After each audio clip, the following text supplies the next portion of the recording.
নমস্কাৰ, মই পুনৰ অন্য এটা ভিডিঅ'লৈ স্বাগতম জনাইছোঁ। আজি ডক্টৰ হিমন্ত বিশ্ব শৰ্মাৰ আমাৰ ওচৰতে কুৰিগাঁৱত আহিছে, তালৈকে আমি ওলাইছোঁ। গতিকে ভিডিঅ'টো ষ্টাৰ্ট কৰিছিলোঁ ৰাস্তাতে। তেনেহ'লে ব্লগ আপোনালোককো আজি দেখাম, আমি কেনেকৈ গৈছোঁ, কেনেকৈ দেখাওঁ তাকে চাই থাকিব ভিডিঅ'টো।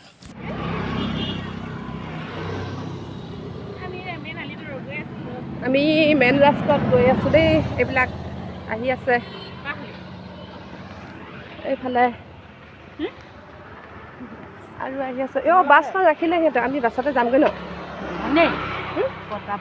গাড়ী পাৰ্কিং আহি আছে এনেকৈ। এইফালে চব ইমান দূৰ দূৰ একেবাৰে মানুহ সমাগম বহুত দিনৰ মূৰত। আজি ধান কাটি সকলোৱে আজৰি হোৱাৰ পাছত আৰু আজি ডক্টৰ হিমন্ত বিশ্ব শৰ্মাক চাবৰ বাবে তৰংগ গগৈ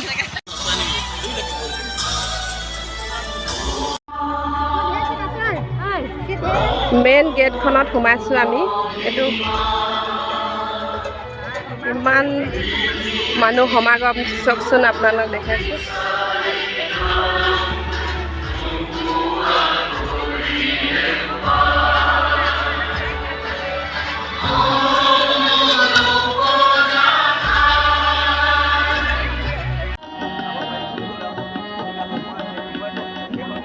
তিনিটা পাৰ্ট, এইটো প্ৰথম পাৰ্টটো,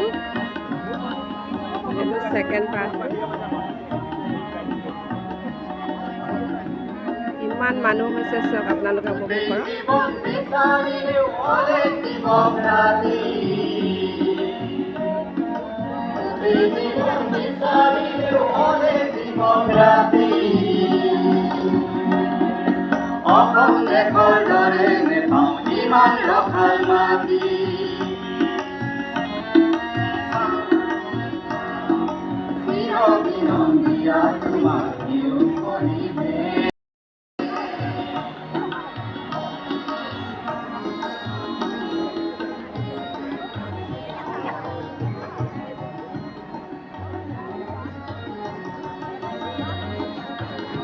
মৰাণৰ পৰা আমাৰ দুলীয়াজান টিপলিং হৈ যিটো ৰাস্তা আমাৰ ডিগবৈলৈকে যাব, এইটো প্ৰায় 460 কোটি টকাৰ ৰাস্তা হ'ব।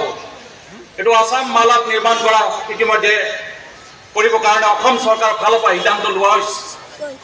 কাৰণ এই ৰাস্তাটো আমিও অনুভৱ কৰিছোঁ, কাৰণ আপোনালোক জানে ডিগবৈ ৰিফাইনেৰীটো ইতিমধ্যে এক্সপাণ্ড হ'ব।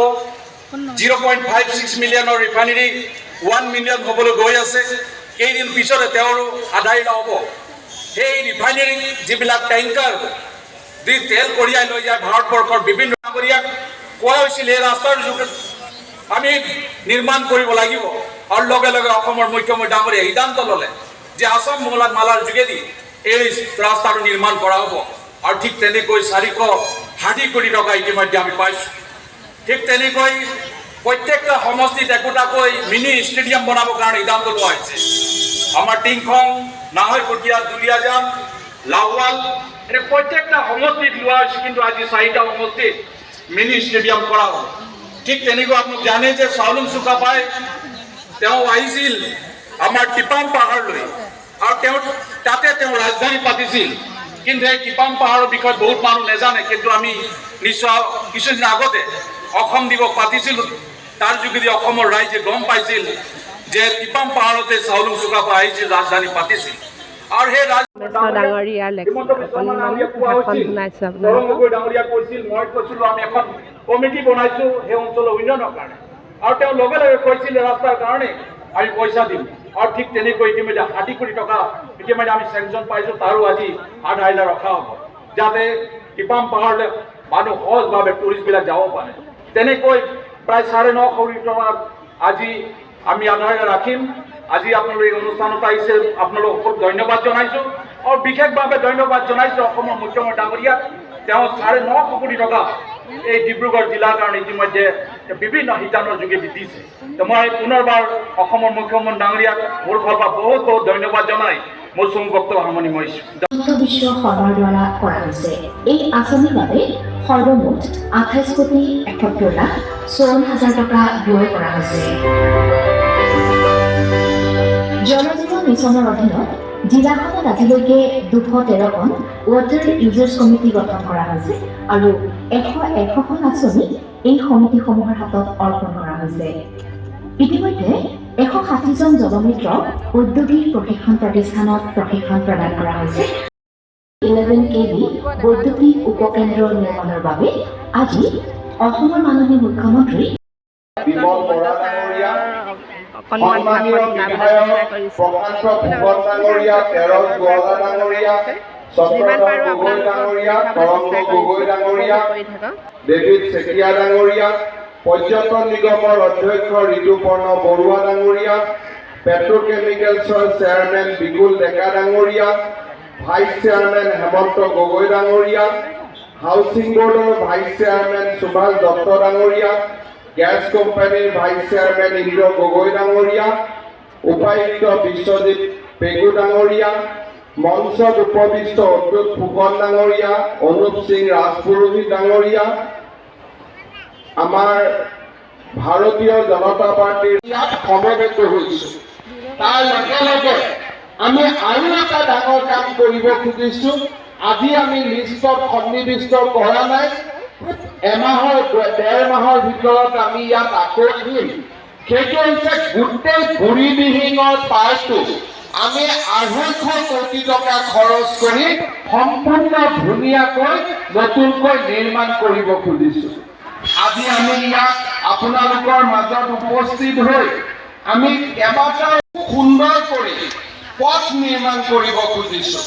মহাবাৰী পথৰ মথাউৰিয়ে হওক, আমাৰ মোহনঘাটৰ পৰা মহমাৰী পথাৰলৈ হওক, মাধৱপুৰৰ পৰা পিপলিঙৰ ওপৰত ফ্লাইঅভাৰ হওক, বিভিন্ন আঁচনি আজি আমি আপোনালোকৰ মাজত লৈ আহিছোঁ। আপোনালোকে চিন্তা কৰে, সেইবাবে মই সকলো সাংসদ আৰু বিধায়কসকলক ধন্যবাদ জনাইছোঁ যে ডিব্ৰুগড় জিলাৰ বাবে উন্নয়নৰ এটা নতুন দিগন্ত লৈ অহাৰ বাবে। শ্ৰদ্ধেয় ৰাইজ, আজি আমি 3খন সমষ্টিত উপস্থিত আছোঁ। মোৰ মনত ইচ্ছা আছে যে যিমান সোনকালে পাৰোঁ 3খনত আমি এখন চিৰিয়াখানাও নিৰ্মাণ কৰিব খুজিছোঁ। ইয়াতে আমাৰ এখন বিমল বৰা ডাঙৰীয়া আমি চেষ্টা কৰি আছোঁ। প্ৰায় 250 কোটি টকা খৰচ কৰি ইয়াত আমি এখন চিৰিয়াখানা বনাব খুজিছোঁ। আজিলৈকে গুৱাহাটীত চিৰিয়াখানা আছিলে, উজনিত চিৰিয়াখানা নাছিলে, এতিয়া 3খনতে আপোনালোকৰ চিৰিয়াখানাও হ'ব। এই ধৰণৰ আমি সুন্দৰ আঁচনি লৈছোঁ আৰু তাৰ কাৰণে ইতিমধ্যে আমি চৰাইহাবিত প্ৰাৰম্ভিক পৰিকল্পনাও আমি আৰম্ভ কৰিছোঁ। এইবাৰ আমি সিদ্ধান্ত লৈছোঁ মেডাম মেফিও আমি এইবাৰ কেন্দ্ৰীয়ভাৱে তিতাবতে আমি অনুষ্ঠিত কৰিম। কাৰণ স্বৰ্গদেউ চুকাফাই অসমলৈ তিতাবতী নিজৰ দিগ্বিজয় যাত্ৰা আৰম্ভ কৰিছিল। এইবাৰ আমি ছাৰলৈ আশাৰে বাট চাই আছোঁ। ৰাতিপুৱাৰ পৰা ফুল লৈ ফুলো মৰহিব, আমাৰ গালো মৰহিব। এতিয়া ৰ'দত ন, ৰ'দত আহি আছে ছাৰ বৰ্তমান, আৰু 10 মিনিটৰ পাছত পাই যাবহি।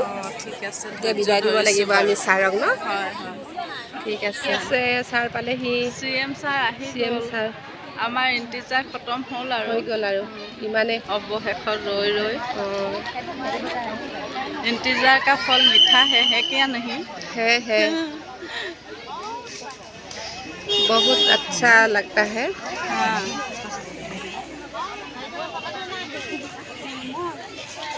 अबे ऐसे सारे ना मिले नहीं।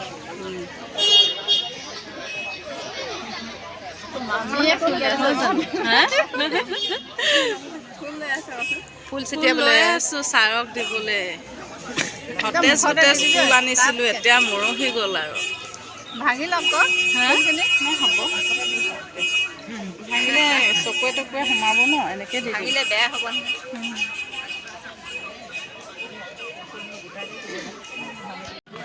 আমাৰ ওচৰতে DC বাইদেউ আছে এগৰাকী মৰাণ। অঁ ছাৰে, অঁ নমস্কাৰ বাইদেউ, ইয়াত অহাই নাই চাগে আগতে? অঁ অঁ টিংখং হয় বাইদেউ ঘৰ ক'ত বাইদেউ তিনিচুকীয়া অঁ সুধিছোঁ বেয়া নাপাব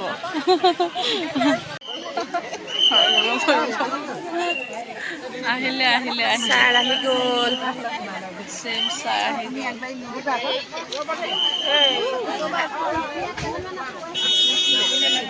জোঙা হৈ আছে দেখিছা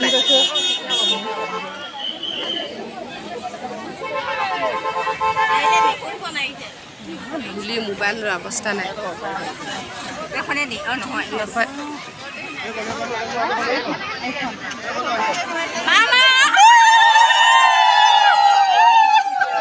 হ'ব দিয়ক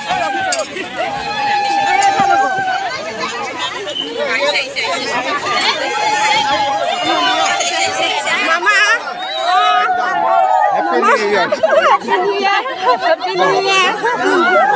ভাল লাগিলে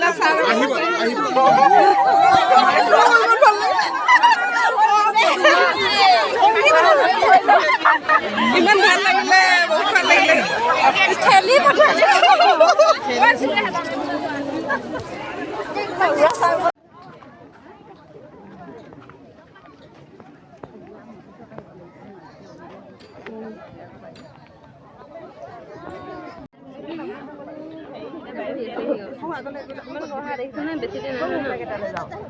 ছাৰ আৰু আধা ঘণ্টামানৰ পাছত উৰণ মাৰিব এই হেলিকপ্টাৰখনতে চাওক আপোনালোকক দেখুৱাইছোঁ উপভোগ কৰালোঁ আমি উপভোগ কৰি আছোঁ বৰ্তমান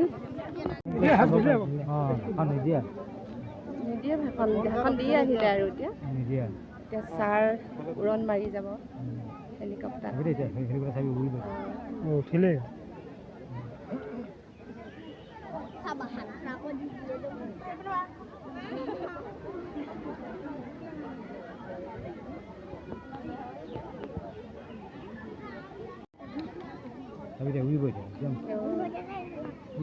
বতাহ লাগিব এতিয়া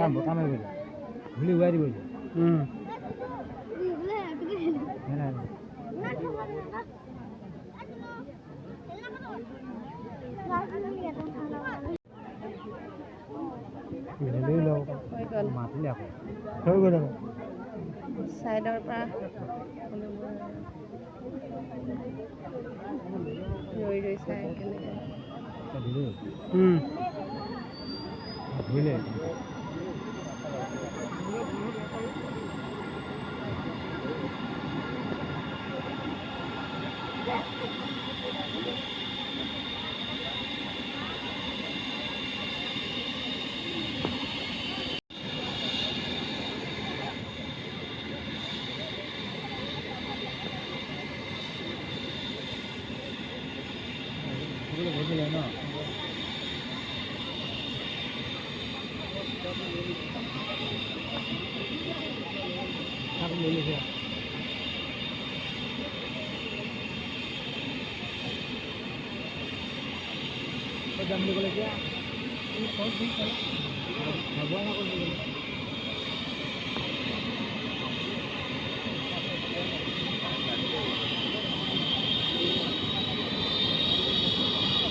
বতাহ মাৰিছে